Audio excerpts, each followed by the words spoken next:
In Matthew's book, Jesus said, go into all the land, take the word, share it, teach it, preach to every man. Just do it. Hello, this is Dr. Gregg Mays with Your Word Wednesday. This week, I want to talk to you about judges. But not the judges you might be thinking about. I want to talk to you about the judges from the Bible. You know, there is an entire book called the Book of Judges. And who those judges are, or who those judges were, they were leaders. They were people who were supposed to lead the Israelites in the ways of the Lord, to make sure that the Israelites were safe and focused on God and doing all that God had called them to do. You know, God's servant Joshua was now dead. And so he was no longer leading them. And so God raised up these judges, and they weren't there to judge them like, you know, a Judge Wapner or a Judge Judy. I might have aged myself there with the Judge Wapner reference. But, you know, the judges were not there for that. They were there to keep the Israelites on the straight and narrow path.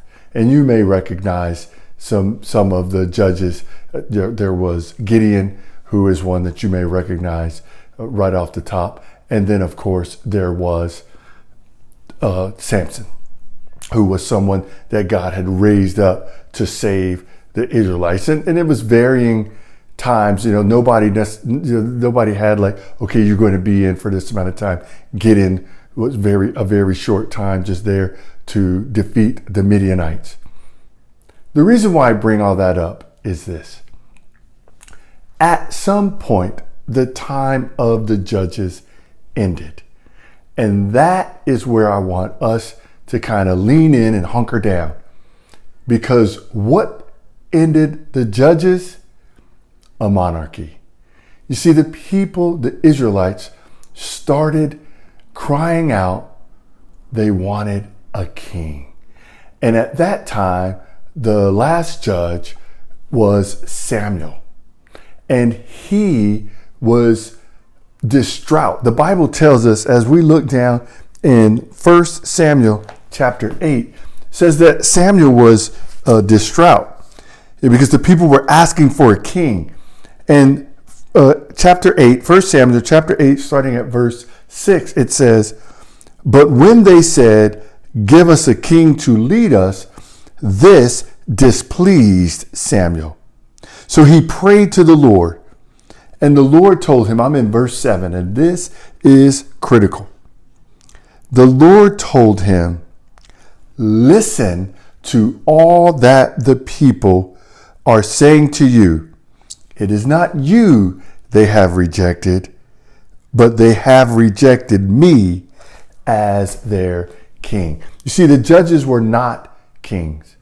They were there to kind of lead.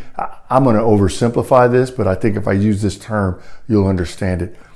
Think of a pastor in a church, a priest, somebody who's leading. In other words, their responsibility was to lead the people in the ways of God. They were not there to rule over them, to help them necessarily fight their battles, although we do see Gideon do that. But what happens? Gideon and the army that Gideon leads, they don't actually ever raise a hand.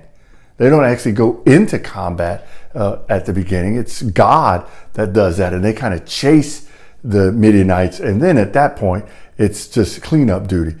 God has been fighting the battle. And so now what we see are the Israelites rejecting God. This is the point I want you to get.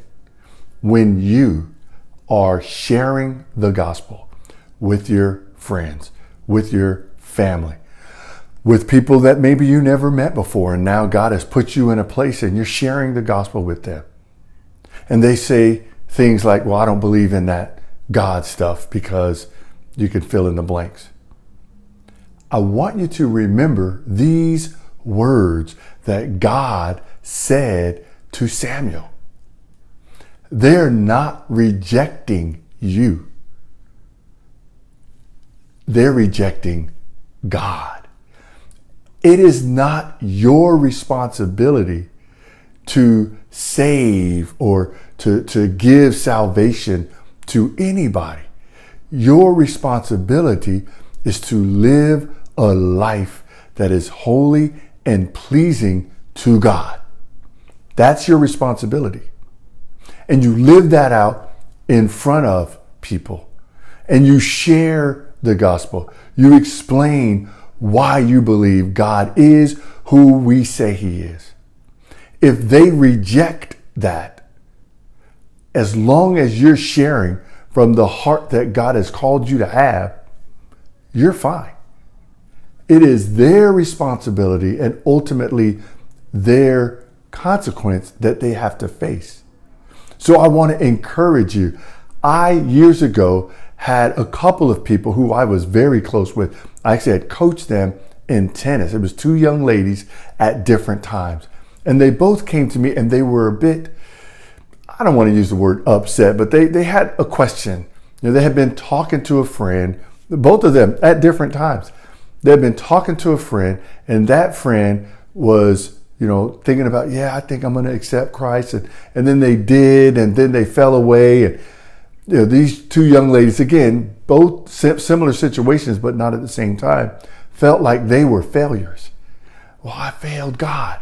Listen, you do not fail God if you share the gospel and someone else does not accept what Jesus Christ did on the cross for the forgiveness of their sins. You did what God called you to do. That is what's important. And that's what I want you to take from this Word Wednesday.